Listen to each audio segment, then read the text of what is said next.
വിശിഷ്ട സേവനത്തിന് മുഖ്യമന്ത്രിയുടെ ഫോറസ്റ്റ് മെഡൽ നേടിയ Palakkad Alathur forest range officer Nediyodath സുബൈറിനെ തലക്കടുത്തൂർ പൗരാവലി ആദരിച്ചു. പരിപാടി കുറുക്കോളി മൊയ്തീൻ MLA ഉദ്ഘാടനം ചെയ്തു. പുരസ്കാര ലഭ്യതയിൽ പ്രിയങ്കനായ സുഹൃത്തിനെ ലഭിച്ചതിൽ സന്തോഷിക്കുകയും അഭിമാനിക്കുകയും ചെയ്യുകയാണ്. ഞാൻ അദ്ദേഹത്തെ വളരെയേറെ സന്തോഷത്തോടെ, ഹൃദയം നിറഞ്ഞ സന്തോഷത്തോടെ ഞാൻ ഇവിടുത്തെ ജനങ്ങളുടെ മുമ്പാകെ വെച്ച് അനുമോദിക്കുവാനും ഈ സന്ദർഭത്തിൽ അഭിനന്ദിക്കുവാനും ഞാൻ ഈ സന്ദർഭം ഉപയോഗപ്പെടുത്തുന്നു. ഞാൻ ഒപ്പം നിങ്ങൾ അഭിനന്ദിക്കാൻ ആഗ്രഹിക്കാം. നമ്മുടെ നാടിന് ഒരു അംഗീകാരം കിട്ടിയപ്പോൾ അത് സ്വകാര്യമായി അവിടെ എന്തോ ആവട്ടെ എന്ന് കരുതാതെ ഇത് ഞങ്ങളുടെ നാടിന് കിട്ടിയ ഒരു അംഗീകാരമാണ് എന്ന തിരിച്ചറിവുണ്ടല്ലോ, അത് വലിയ ഒരു സംഭവമാണ്.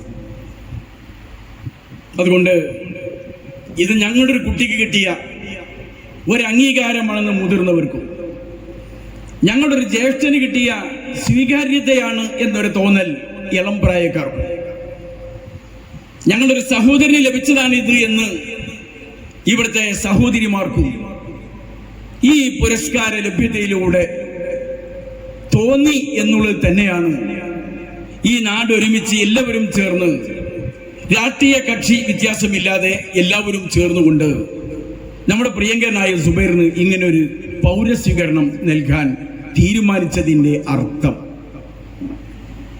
സുബൈറിന് ഈ അംഗീകാരം കിട്ടിയപ്പോൾ സുബൈറിന്റെ വീട്ടുകാർക്ക് വലിയ അഭിമാനം ഉണ്ടായിട്ടുണ്ടാവും. പൊതുവിൽ അവന്റെ കുടുംബവും സന്തോഷിച്ചിട്ടുണ്ടാവും. അതൊക്കെ നമുക്ക് മനസ്സിലാക്കാൻ സാധിക്കും. എന്നാൽ വീടിനപ്പുറം, കുടുംബത്തിനുമപ്പുറം വിവിധ കുടുംബങ്ങളിലെ ഇവിടുത്തെ പൗരരായിട്ടുള്ള ജനങ്ങൾ ഇത് ഞങ്ങളുടെ നാടിന് കിട്ടിയ ഒരു അംഗീകാരം കൂടിയാണ് എന്നൊരു തിരിച്ചറിവ് SSLC പരീക്ഷ കഴിഞ്ഞുള്ളൂ, +2 കഴിഞ്ഞു, അതിനിടയ്ക്ക് ഡിഗ്രിയുടെ എക്സാമിനേഷൻ, നീറ്റ്, മറ്റത് എല്ലാം ഇങ്ങനെ കഴിഞ്ഞിങ്ങനെ വരുമ്പോൾ അതിലൊക്കെ അംഗീകാരം കിട്ടിയ ധാരാളം മക്കൾ നമ്മുടെ ഇടയിലുണ്ട്. കൂട്ടാദരവുകളാണ് എല്ലായിടത്തും കൊടുക്കുന്നത്. ഓരോ സ്കൂളിലും 100 കണക്കിനാണ്. അപ്പൊ ഈ അംഗീകാരങ്ങൾക്കൊക്കെ ഇതിങ്ങനെ ഈ കുട്ടികൾക്കൊക്കെ കിട്ടുന്ന പോലെ ഒന്ന് എന്ന് നമ്മൾ ധരിച്ചു പോകണ്ട. എന്നാൽ കുട്ടികൾക്ക് കിട്ടിയത് ചെറുതാണ് എന്ന് ഞാൻ പറഞ്ഞില്ല കേട്ടോ. എന്നാൽ അതിൽ നിന്നൊക്കെ വിഭിന്നമായി ഈ പഠനങ്ങളും ഇതിനൊക്കെ അപ്പുറം കടന്ന് വിവിധങ്ങളായ ജോലിയിൽ ഏർപ്പെട്ട് പിന്നെ സർക്കാരിന്റെ ഒരു ജോലിയിൽ പ്രവേശിക്കാൻ അവസരം കിട്ടി. ആ അവസരത്തെ നന്നായി ഉപയോഗപ്പെടുത്തി എന്നുള്ളതാണ്, തന്റെ ഉത്തരവാദിത്വം നേരായ മാർഗത്തിൽ നിർവഹിച്ചു എന്നുള്ളതാണ് ഈ പുരസ്കാരം ലഭിക്കുവാൻ. രാഷ്ട്രീയ പാർട്ടി നേതാക്കളും പൗരപ്രമുഖരുമടക്കം നിരവധി ആളുകൾ ചടങ്ങിൽ പങ്കെടുത്തു സംസാരിച്ചു. ചടങ്ങിൽ വിവിധ സംഘടനകളുടെ ഉപഹാരങ്ങൾ സുബൈറിന് സമർപ്പിച്ചു. സുബൈർ നെടിയോടത്ത് മറുപടി പ്രസംഗം നടത്തി.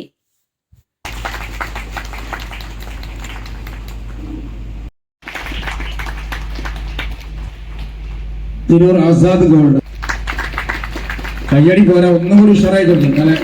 നമ്മുടെ ഈ സായാഹ്നം ഈ ആദരം സ്വീകരിക്കാം.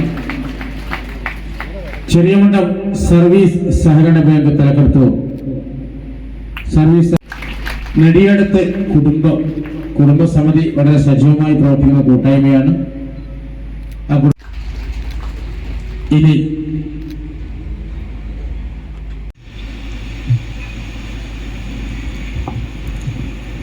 ഇന്ന്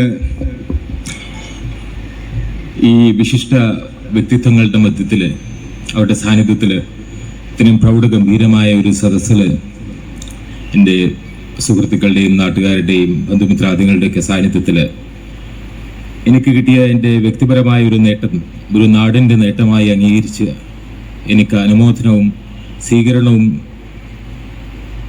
നൽകിയ ഈ സ്വീകരണത്തിന് എന്നെ സംബന്ധിച്ചിടത്തോളം എനിക്ക് വളരെയധികം സന്തോഷവും അതിലുപരി അഭിമാനവുമുണ്ട് ആ സ്വീകരണം ഏറ്റുവാങ്ങുന്നതിൽ. ഈ സദസ്സും എനിക്ക് തോന്നുന്നു നിങ്ങൾ നൽകിയ ഈ പ്രോത്സാഹനവുമെല്ലാം കൊണ്ട് തന്നെ എനിക്ക് മുഖ്യമന്ത്രിയിൽ നിന്ന് സ്വീകരിക്കുന്ന ഈ മെഡലിനോളം തന്നെ പ്രിയങ്കരമാണ് നിങ്ങൾ നൽകിയ ഈ സ്വീകരണവും അതുപോലെ നിങ്ങളുടെ ഈ അനുമോദനവും എന്നാണ് ഞാൻ മനസ്സിലാക്കുന്നത്. ഈ 2025 ഒരു വനംവകുപ്പ് ഉദ്യോഗസ്ഥനായിരിക്കുക എന്നുള്ളത്, പ്രത്യേകിച്ച് നമുക്കറിയാം കേരളത്തിൽ വർദ്ധിച്ചു വരുന്ന മനുഷ്യ വന്യജീവി സംഘർഷങ്ങളുടെ ബാക്ക്ഡ്രോപ്പിൽ, അതുപോലെ കാലാവസ്ഥാ വ്യതിയാനത്തിൻ്റെയൊക്കെ ഭവിഷ്യത്തുകൾ നമ്മൾ ഓരോരുത്തരും നേരിട്ട് അനുഭവിക്കുന്ന ഈ കാലഘട്ടത്തിൽ ഒരു വനംവകുപ്പ് ഉദ്യോഗസ്ഥനായിരിക്കുക എന്നുള്ളത് തന്നെ ഒരു വലിയ വെല്ലുവിളിയാണ്. എന്നെ സംബന്ധിച്ചിടത്തോളം കഴിഞ്ഞ 8.5 വർഷത്തെ സേവനത്തിൽ കഴിഞ്ഞ 3 വർഷത്തോളം ഞാൻ മണ്ണാർക്കാട്, ഒരു മലയോര മേഖലയാണ്, മണ്ണാർക്കാട് ഫോറസ്റ്റ് റേഞ്ചിലാണ് ഞാൻ ജോലി ചെയ്തത്. അവിടുത്തെ ജനങ്ങളുടെ സഹകരണത്തോടുകൂടി, അവിടുത്തെ ജനപ്രതിനിധികളുടെ, നമ്മുടെയൊക്കെ പ്രിയങ്കരനായ ഷംസുദ്ദീൻ അവർകളാണ് മണ്ണാർക്കാടിൻ്റെ MLA. ഷംസുദ്ദീൻ അവർകൾ ഉൾപ്പെടുന്ന ജനപ്രതിനിധികളുടെ സഹകരണത്തോടുകൂടി, എൻ്റെ സഹപ്രവർത്തകരുടെ സഹകരണത്തോടുകൂടി എനിക്ക് തോന്നുന്നു ഞാൻ എന്നെ അർപ്പിച്ച ഉത്തരവാദിത്വം ഒരു പരിധിവരെ ആത്മാർത്ഥമായി നിർവഹിക്കാൻ സാധിച്ചു എന്നാണ് ഞാൻ മനസ്സിലാക്കുന്നത്. അത്തരം പ്രയത്നങ്ങൾക്കുള്ള ഒരു പ്രചോദനം കൂടിയാണ്, ഒരു പ്രോത്സാഹനം കൂടിയാണ് മുഖ്യമന്ത്രിയുടെ മെഡൽ എന്നാണ് ഞാൻ മനസ്സിലാക്കുന്നത്.